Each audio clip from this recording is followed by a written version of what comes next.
राम राम जी भक्तों, स्वागत है आप सभी का हमारे YouTube चैनल पर। आशा करती हूँ आप सभी कुशलमय व मंगलमय होंगे। भक्तों, आज हम आपको श्री कृष्ण के जन्म से लेकर मृत्यु तक की संपूर्ण जानकारी सुनाने जा रहे हैं। भक्तों, श्री कृष्ण का जीवन कैसा था और उनकी मृत्यु कैसे हुई, इस पर हम आपको एक संक्षिप्त में जानकारी देने आए हैं। श्री कृष्ण हिंदू धर्म के ईश्वर एवं भगवान विष्णु के 8वें अवतार माने जाते थे। श्याम, गोपाल, केशव, द्वारकाधीश, कन्हैया आदि नामों से लोग इनको जानते थे। इन्होंने द्वापर युग में श्री कृष्ण का अवतार लिया था। श्री कृष्ण का जन्म बहुत ही कठिन एवं भयानक परिस्थितियों में हुआ था। आइए अब शुरू करते हैं श्री कृष्ण की जीवन की पूर्ण कहानी एक छोटे से रूप में। उनके जन्म से वैकुंठ जाने तक की कुछ कहानी है हमारे पास, जो हम आज आपको श्री कृष्ण जन्माष्टमी पर सुनाना चाहते हैं। भक्तों, इस कथा को ध्यान से सुनिएगा, क्योंकि ध्यान से सुनने से ही इसका पूर्ण फल प्राप्त होता है। कथा इस प्रकार है।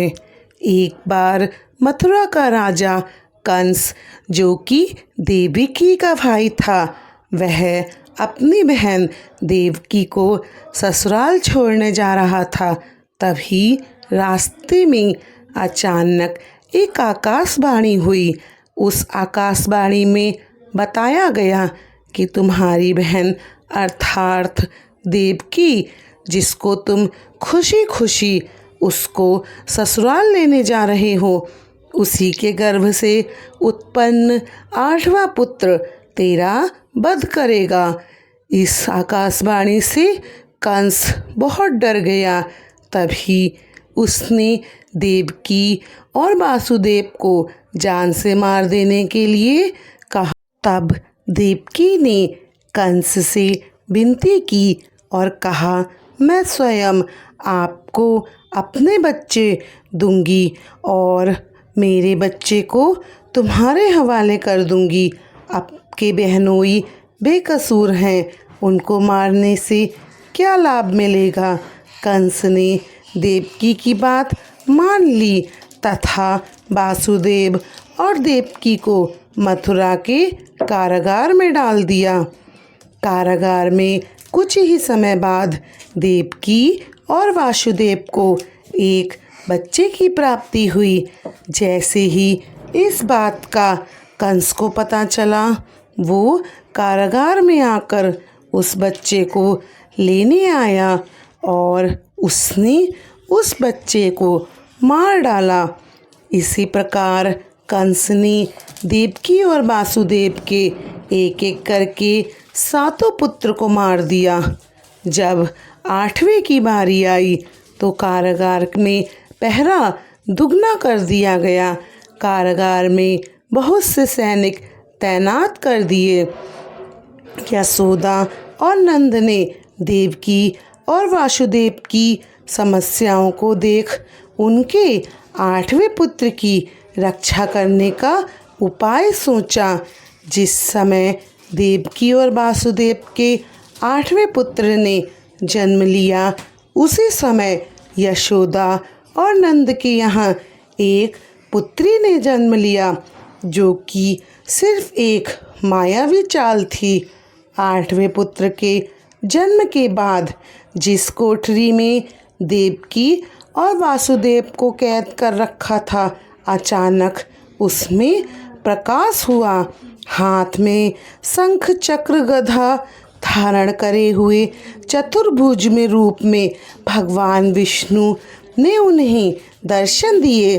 देवकी और वासुदेव उनके चरणों में गिर पड़े। तभी भगवान विष्णु ने कहा, मैं बालक रूप में पुनः जन्म लूँगा। तुम मुझे लेकर अपने मित्र नंद के पास जाकर रख दो और उनके यहाँ जन्मी पुत्री को लाकर कंस के हवाले कर दो। मुझे ज्ञात है इस समय यहाँ का वातावरण ठीक नहीं है, फिर भी तुम चिंता ना करो। तुम्हारे जाते समय कारागार के सारे पहरेदार सो जाएंगे। कारागार का फाटक स्वयं खुल जाएगा। जल से उफनती हुई यमुना नदी रास्ता देगी। भारी वर्षा से नाग तुम्हारी और बच्चे की रक्षा करेंगे। वासुदेव जी शिशु श्री कृष्ण को सूप में रखकर निकल पड़े। उफनाती हुई यमुना को पार करते हुए वे वृंदावन में नंद के घर जा पहुँचे। बच्चे को यशोदा माता के पास सुलाकर वे उनकी पुत्री को अपने साथ वापस ले आए। वापस पहुंचने के बाद फाटक स्वयं ही बंद हो गए। जैसे ही कंस को ये खबर मिली कि देवकी ने बच्चे को जन्म दिया है, वो तुरंत कारागार में आ गया। कंस ने जैसे ही उसको छीनकर पटक कर मारने की कोशिश की, वो बच्ची तुरंत हवा में उड़ गई और बोली, हे दुष्ट प्राणी, मुझे मारने से तुझे क्या मिलेगा? तेरा वध करने वाला तो वृंदावन जा पहुंचा है। इतना बोलकर वह बालिका वहाँ से गायब हो गई। यह सुनकर कंस बहुत भयभीत हुआ, क्योंकि उसका काल जन्म लेकर उसके चंगुल से बच गया था। अब कंस श्री कृष्ण को मारने के लिए परेशान रहने लगा। तब उसने पूतना नामक राक्षसी को श्री कृष्ण को मारने के लिए भेजा। पूतना ने एक सुंदर स्त्री का रूप धारण किया और श्री कृष्ण को अपने जहरीले स्तन से दूध पिलाने के लिए वृंदावन आई। श्री कृष्ण ने दूध पीते समय पूतना के स्तन को काट लिए। काटते ही पूतना अपने असली रूप में आ गई और उसकी मृत्यु हो गई। जब इस बात की सूचना कंस को मिली तो वे उदास और चिंतित हो गए। कुछ समय बाद ही उसने एक दूसरे राक्षस को श्री कृष्ण को मारने के लिए भेजा। वो राक्षस बगुले का रूप लेकर श्री कृष्ण को मारने के लिए झपटा। तुरंत श्री कृष्ण ने उसको पकड़कर फेंक दिया, जिसके बाद वह राक्षस सीधे नरक में जा गिरा। तभी से उस राक्षस का नाम बकासुर पड़ गया। उसके बाद कंस ने कालिया नाग को भेजा। तब श्री कृष्ण ने उससे लड़ाई की और बाद में वो नाग के सर पर बांसुरी बजाते हुए नृत्य करने लगे। तत्पश्चात वहाँ से कालिया नाग चला गया। इसी प्रकार श्री कृष्ण ने कंस के अनेकों राक्षसों का वध किया। जब कंस को लगा कि अब राक्षसों से ये नहीं हो पाएगा, तब कंस खुद ही श्री कृष्ण को मारने के लिए निकल पड़ा। दोनों में युद्ध हुआ और श्री कृष्ण ने कंस का वध कर दिया। श्री कृष्ण गोकुल में गोपियों के साथ रासलीला नचाते हुए अपनी बांसुरी बजाते थे। सभी गोकुलवासी पशु पक्षी आदि उनकी बांसुरी की धुन सुनकर बड़े ही खुश होते थे और उनको ये बांसुरी की धुन बहुत ही प्रिय लगती थी। गोकुल में राधा से श्री कृष्ण जी अत्यधिक प्रेम करते थे। श्री कृष्ण का अज्ञातवास समाप्त हो रहा था तथा अब राज्य का भी भय हो रहा था। इसीलिए श्री कृष्ण और बलराम को शिक्षा दीक्षा के लिए उज्जैन भेज दिया गया। उज्जैन में दोनों भाइयों ने संदीपनी ऋषि के आश्रम ने शिक्षा और दीक्षा प्राप्त करना आरंभ कर दिया था। सुदामा से श्री कृष्ण जी की उसी आश्रम में श्री कृष्ण की मित्रता सुदामा से हुई थी। वे दोनों घनिष्ठ मित्र बन गए। उनकी मित्रता के चर्चे काफ़ी दूर दूर तक थे। शिक्षा दीक्षा के साथ साथ अस्त्र शस्त्र का ज्ञान प्राप्त करके वे वापस आ गए तथा द्वारिकापुरी के राजा बन गए। श्री कृष्ण मध्य प्रदेश के धार जिले में अमझेरा नामक एक कस्बा था। वहाँ उस समय राजा भीष्मक का राज था। उनके 5 पुत्र तथा एक बेहद सुंदर पुत्री थी। उसका नाम रुक्मणी था। वो अपने आप को श्री कृष्ण को समर्पित कर चुकी थी। जब उसको उसकी सखियों द्वारा यह पता चला कि उसका विवाह तय कर दिया गया है, तब रुक्मणी ने एक ब्राह्मण के हाथों से श्री कृष्ण को संदेश भिजवाया। जैसे ही यह संदेश श्री कृष्ण को प्राप्त हुआ, वे वहाँ से तुरंत निकल पड़े। श्री कृष्ण ने आकर रुक्मणी का अपहरण कर लिया और द्वारिकापुरी ले गए। श्री कृष्ण का पीछा करते हुए शिशुपाल भी आ गया, जिसका विवाह रुक्मणी से तय हुआ था। द्वारकापुरी में दोनों भाइयों श्री कृष्ण और बलराम की सेना तथा शिशुपाल की सेना के साथ भयंकर युद्ध हुआ, जिसमें शिशुपाल की सेना नष्ट हो गई। श्री कृष्ण और रुक्मणी का विवाह बहुत ही धूमधाम तथा विधि विधान पूर्वक किया गया। श्री कृष्ण की सभी रानियां पटरानियों में रुक्मणी का दर्जा सबसे ऊपर था। श्री कृष्ण महाभारत के युद्ध में धनुर्धर अर्जुन के रथ के सारथी बने। श्री कृष्ण ने युद्ध के दौरान अर्जुन को बहुत से उपदेश दिए, जो कि अर्जुन को युद्ध लड़ने के लिए बहुत ही सहायक सिद्ध हुए।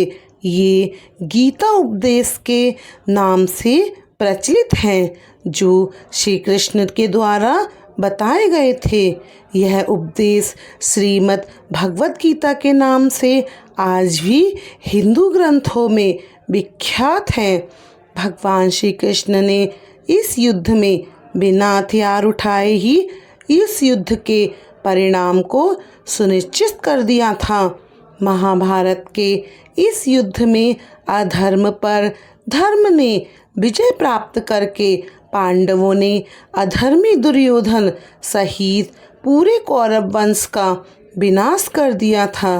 दुर्योधन की माता गांधारी अपने पुत्रों की मृत्यु एवं कौरव वंश का विनाश का कारण श्री कृष्ण को मानती थी।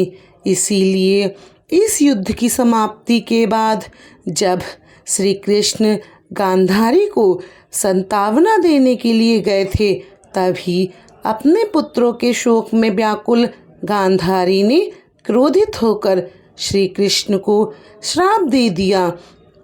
जिस तरह मेरे कौरव वंश का विनाश आपस में युद्ध करके हुआ है, उसी तरह तुम्हारे भी यदुवंश का विनाश हो जाएगा। इसके बाद श्री कृष्ण जी द्वारिका नगरी चले गए। महाभारत के युद्ध के लगभग 35 वर्षों के बाद भी द्वारिका बहुत ही शांत और खुशहाल थी। धीरे धीरे श्री कृष्ण के पुत्र बहुत ही शक्तिशाली हो गए थे और इस तरह पूरा यदुवंश बहुत ही शक्तिशाली बन गया था। ऐसा कहा जाता है कि एक बार श्री कृष्ण के पुत्र सांबा ने चंचलता के वशीभूत होकर ऋषि दुर्वासा का अपमान कर दिया था, जिसके बाद दुर्वासा ऋषि ने क्रोध में आकर सांबा को यदुवंश का विनाश का श्राप दे दिया था। शक्तिशाली होने के साथ ही अब द्वारिका में पाप एवं अपराध बहुत ही अधिक बढ़ गए थे। अपनी खुशहाल द्वारिका में ऐसा माहौल को देखकर श्री कृष्ण जी बहुत ही दुखी थे। उन्होंने अपनी प्रजा से प्रवास नदी के तट पर जाकर अपने पापों से मुक्ति का सुझाव दिया, जिसके बाद सभी लोग प्रभास नदी के किनारे पर गए। लेकिन दुर्वासा ऋषि के श्राप के कारण यहाँ पर सभी लोग मदिरा के नशे में डूब गए और एक दूसरे से बहस करने लगे। उनकी इस बहस ने गृह युद्ध का रूप ले लिया था, जिसने पूरे यदुवंश का नाश कर दिया। भागवत पुराण के अनुसार ऐसा माना जाता है कि श्री कृष्ण अपने वंश की विनाश लीला को देखकर बहुत ही व्यथित थे। वे अपनी इसी व्यथा के कारण ही वे वन में रहने लगे थे। एक दिन जब वे वन में एक पीपल के पेड़ के नीचे योग निद्रा में विश्राम कर रहे थे, तभी जरा नामक एक शिकारी ने इनके पैर को हिरण समझकर उस पर विषयुक्त बाण से प्रहार कर दिया था। जरा के द्वारा चलाया गया यह बाण श्री कृष्ण के पैर के तलवे को भेद गया। विषयुक्त बाण के इसी भेदन को बहाना बनाकर श्री कृष्ण ने अपने देह रूप का त्याग कर दिया और नारायण रूप में बैकुंठ धाम में विराजमान हो गए। देह रूप को त्यागने के साथ ही श्री कृष्ण के द्वारा बसाई हुई द्वारिका नगरी भी समुद्र में समा गई। भक्तों, यह थी श्री कृष्ण के जन्म से लेकर मृत्यु तक की संपूर्ण कथा, जो एक छोटे से रूप में हमने आपको बताई। भक्तों, अब हम आपको श्री कृष्ण के जन्म के कुछ ऐसे रोचक रहस्य बताएंगे जिन्हें सुनकर आप भी हैरान हो जाएंगे। यह रहस्य इस प्रकार हैं। किस रंग के थे श्री कृष्ण जी? जनश्रुति के अनुसार कुछ लोग श्री कृष्ण की त्वचा का रंग काला और ज़्यादातर लोग श्याम रंग का मानते हैं। श्याम रंग अर्थात कुछ कुछ काला और कुछ नीला, मतलब काले जैसा नीला। जैसे सूर्यास्त के बाद जब दिन अस्त होने वाला होता है तो आसमान का रंग काले जैसा नीला होता है। जनश्रुति अनुसार उनका रंग ना तो काला और ना ही नीला था। यह भी उनका रंग काला मिश्रित नीला नहीं था। उनकी त्वचा का रंग श्याम रंग भी नहीं था।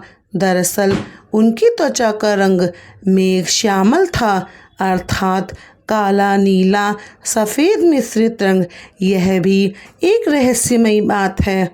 और कुछ लोगों का कहना है, प्रचलित जनश्रुति के अनुसार माना जाता है कि उनके शरीर से मादक एक गंध निकलती थी।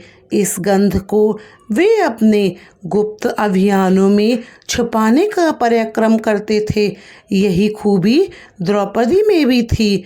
द्रौपदी के शरीर से भी सुगंध निकलती रहती थी जो लोगों को आकर्षित करती थी। सभी इस सुगंध की दिशा में देखने लगते थे। इसी अज्ञातवास के समय द्रौपदी को चंदन, उबटन आदि का कार्य किया, जिसके चलते उनको सैंधरी कहा जाने लगा। माना जाता है श्री कृष्ण के शरीर से निकलने वाली गंध गोपिका चंदन और कुछ रात रानी की सुगंध से मिलती जुलती थी। श्री कृष्ण के शरीर के गुण कैसे थे? कुछ लोग कहते हैं कि भगवान श्री कृष्ण की देह कोमल अर्थात लड़कियों के समान मृदु थी, लेकिन युद्ध के समय उनकी देह विस्तृत और कठोर हो जाती थी। कुछ लोगों का ऐसा मानना है कि ऐसा इसलिए हो जाता था क्योंकि वे योग और कलारिपट्टू विद्या में परंपरागत थे। इसका मतलब यह है कि श्री कृष्ण अपनी देह को किसी भी प्रकार का बनाना जानते थे। इसीलिए स्त्रियों के समान दिखने वाला उनका कोमल शरीर युद्ध के समय अत्यंत कठोर दिखाई देने लगता था। यही गुण कर्ण और द्रौपदी के शरीर में भी था। श्री कृष्ण सदा जवान बने रहे। भगवान श्री कृष्ण का जन्म मथुरा में हुआ था। उनका बचपन गोकुल, वृंदावन, नंदगांव, बरसाना आदि जगहों पर बीता। द्वारिका को उन्होंने अपना निवास स्थान बनाया और सोमनाथ के पास स्थित प्रवास क्षेत्र में उन्होंने देह छोड़ी थी। दरअसल भगवान श्री कृष्ण इसी प्रभास क्षेत्र में अपने कुल का नाश देखकर बहुत ही व्यथित हो गए थे। वे तभी से वहीं रहने लगे थे। एक दिन वे एक वृक्ष के नीचे विश्राम कर रहे थे। तभी किसी बहेलिये ने उनको हिरण समझकर तीर मारा। ये तीर उनके पैरों में जाकर लगा। तभी उन्होंने देह त्याग करने का निर्णय ले लिया था। महर्षियों का कहना है भगवान श्री कृष्ण ने जब देह त्याग की थी तब उनकी देह के केश ना तो श्वेत थे और ना ही उनके शरीर पर किसी प्रकार की झुर्रियाँ पड़ी थी। अर्थात वे 119 वर्ष की उम्र में भी युवा जैसे दिखते थे। भगवान श्री कृष्ण ने गुजरात के समुद्री तट पर अपने पूर्वजों की भूमि पर एक भव्य नगर का निर्माण किया था। कुछ विद्वान कहते हैं कि उन्होंने पहले से उजाड़ पड़ी कुशल स्थिति को फिर से नवनिर्मित किया। माना जाता है भगवान श्री कृष्ण अंतिम वर्षों को छोड़कर कभी भी द्वारिका में से 6 महीने से ज़्यादा दूर नहीं रहे। जो भी हो, श्री कृष्ण की इस नगरी को विश्वकर्मा और मैदानव ने मिलकर बनाया था। विश्वकर्मा देवताओं और मैदानव असुरों के भव्य निर्माण करता थे। दोनों ही राम काल में भी थे। इतिहासकारों की माने कि द्वारिका जल में डूबने से पहले ही नष्ट हो गई थी। किसने नष्ट किया होगा द्वारिका को, यह सवाल अभी भी बना हुआ है। हालांकि द्वारिका के भीतर द्वारिका के अवशेष समुद्र के भीतर अभी भी हैं। वहाँ उस समय के जो बर्तन मिले वो 1528 ईस्वी पूर्व से लेकर 3000 ईस्वी पूर्व के बताए जाते हैं। हालांकि यह अभी भी शोध का विषय है, फिर भी अब तक जितने लोगों ने इस शोध पर गहन किया है उनका यही कहना है ईसा मसीह ने भारत का भ्रमण किया था और वे कश्मीर से लेकर जगन्नाथ तक के मंदिर गए थे। उन्होंने कश्मीर के एक बौद्ध मठ में रहकर ध्यान साधना की। यहीं पर उनकी समाधि भी है। शोधकर्ताओं की माने श्री कृष्ण का ईसा मसीह के जीवन पर बहुत प्रभाव पड़ा। उनके जन्म की कथा श्री कृष्ण के जन्म की कथा से कुछ मिलती जुलती है। भक्तों, श्री कृष्ण के पास यूं तो कई प्रकार के दिव्य शस्त्र थे, लेकिन सुदर्शन चक्र मिलने के बाद सभी उनकी साख बढ़ गई थी। शिवजी संवाद की किताब युगांधर अनुसार श्री कृष्ण को भगवान परशुराम ने सुदर्शन चक्र प्रदान किया था, तो दूसरी ओर वे पशुपता शास्त्र भी चलाना जानते थे। पाशुपता शास्त्र शिव के बाद श्री कृष्ण और अर्जुन के पास ही था। इसके अलावा उनके पास प्रसपास्त्र भी था जो शिव, वसुगण, भीष्म के पास ही था।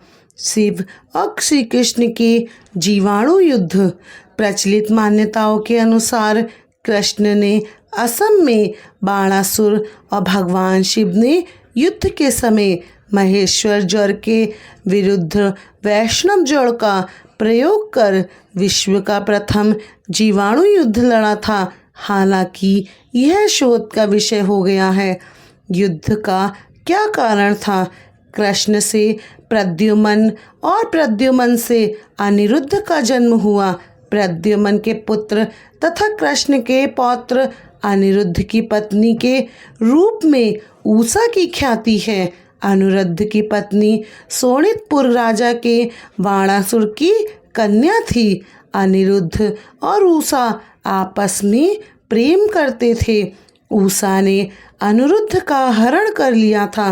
बाणासुर को अनिरुद्ध उषा का प्रेम पसंद नहीं था। उसने अनिरुद्ध को बंधक बना लिया था। बाणासुर को शिव का वरदान प्राप्त था। शिव को इसके कारण श्री कृष्ण से युद्ध करना पड़ा। अंत में देवताओं के समझाने के बाद यह युद्ध रुक गया था।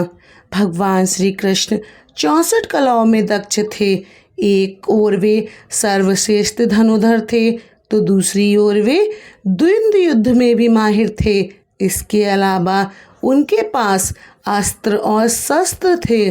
उनके धनुष का नाम सारंग था। उनके खंडक का नाम नंदक, गदा का नाम कौमुदकी और शंख का नाम पांचजन्य था जो गुलाबी रंग का था।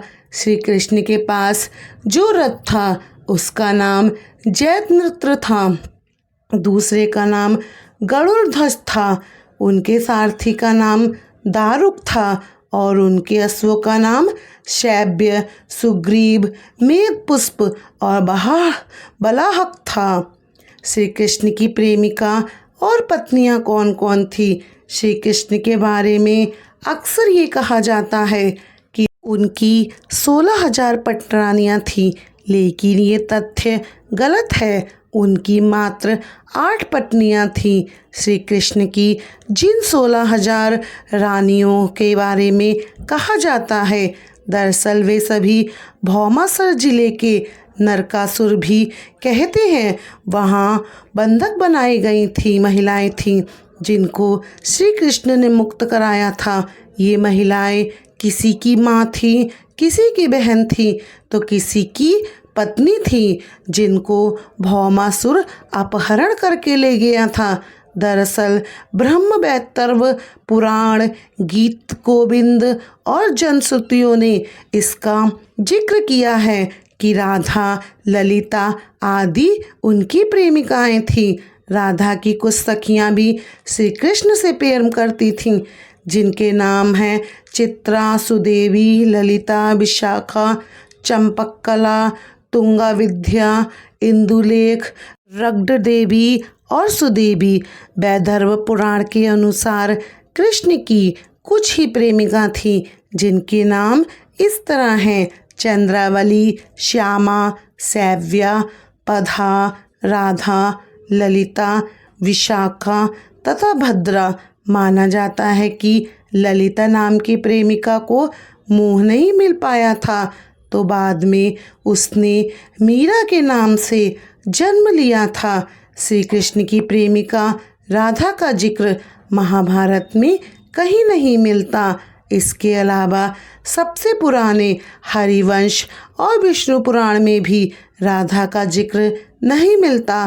भागवत पुराण में भी राधा का जिक्र नहीं है। ब्रह्म वैतर्भ पुराण के बारे में कहा गया है, संभवतः यह चाणक्य या गुप्त काल में लिखा गया था। कई लोगों को श्री कृष्ण ने जीवन दान दिया था।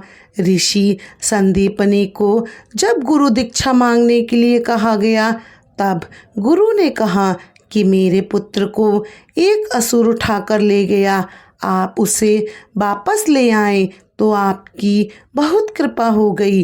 श्री कृष्ण ने गुरु के पुत्र को कई जगह ढूंढा और अंततः में समुद्र के किनारे चले गए, जहाँ से उन्हें पता चला कि असुर ने उसे समुद्र में ले गया था तो श्री कृष्ण भी वहीं पहुँच गए। बाद में पता चला कि उसे तो यमराज ले गए। तब श्री कृष्ण ने यमराज से गुरुपुत्र को हासिल कर लिया और गुरु दक्षिणा का पूर्ण किया। इस तरह अर्जुन की 4 पत्नियां थीं, द्रौपदी, सुभद्रा, उलूपी, चित्रगदा।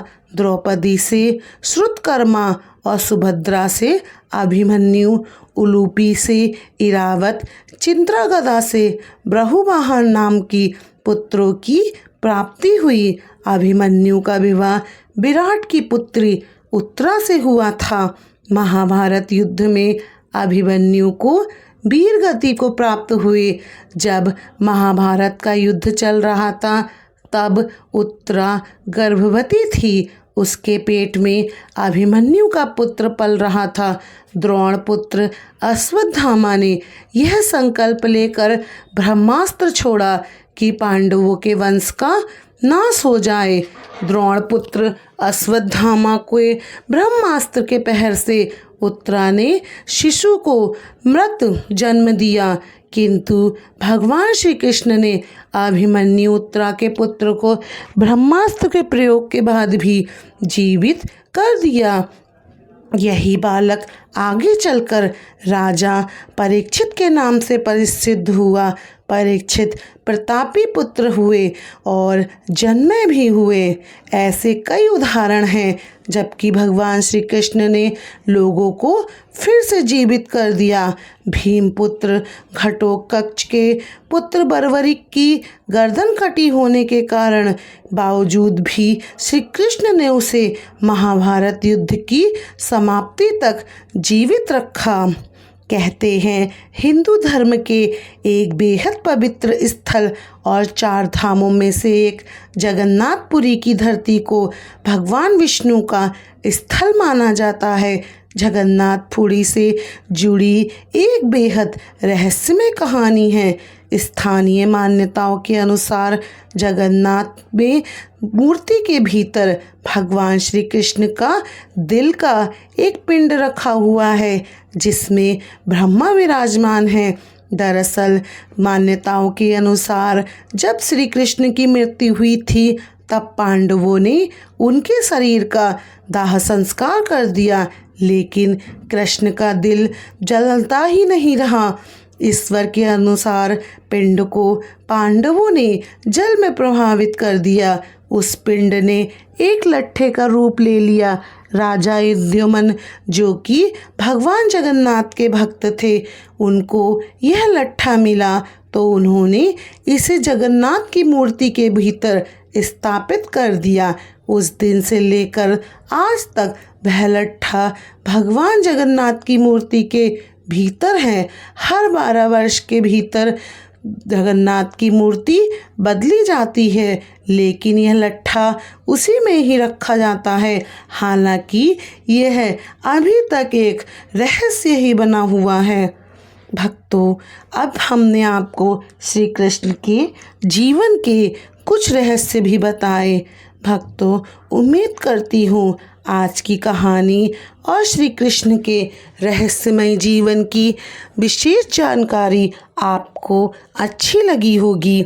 यदि ये कहानी और हमारे द्वारा दी गई जानकारी आपको अच्छी लगे तो हमारे चैनल को सब्सक्राइब करें, वीडियो को लाइक और शेयर करें। भक्तों, हम इसी तरह की रोचक कहानियाँ और विशेष जानकारियाँ लेकर आपके समक्ष रोज़ एक वीडियो प्रस्तुत करते हैं। और यदि अभी तक आपने हमारे चैनल को सब्सक्राइब नहीं किया है तो सब्सक्राइब कर ले और बेल आइकन बटन को दबा दें, जिससे कि हमारी आने वाली सभी वीडियो की नोटिफिकेशन आप तक पहुंच जाए। आपका और हमारा रिश्ता यूं ही बना रहे। आपको हमारी राम